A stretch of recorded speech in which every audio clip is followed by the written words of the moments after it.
This is the free motion quilting tutorial for desert sand. This is a foundational design, which is a really interesting design type. And how it's stitched is by first setting a foundation line.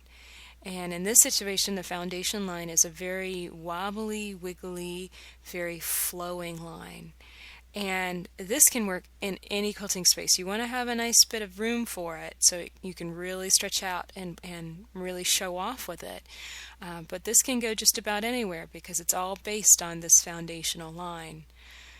As you can see, because this is desert sand, I'm really going for that kind of sand dune kind of look, the really wobbly, wiggly angles. So the next step is to travel along the edge of your quilting space the distance that you want your echo. So in this situation I traveled for about 1/8 of an inch, and then I started my echoes.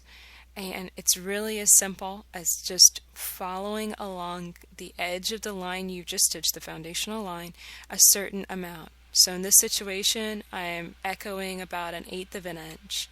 And you want to keep that fairly consistent. You don't want to get really close to the line and then really far away, because that would be an entirely different stitch.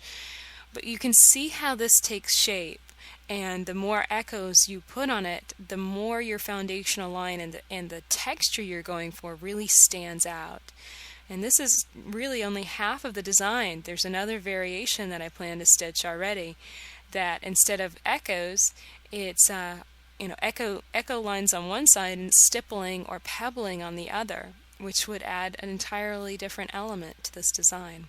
So there's many variations and many ways to stitch this, but overall this is a really great way to practice echoing.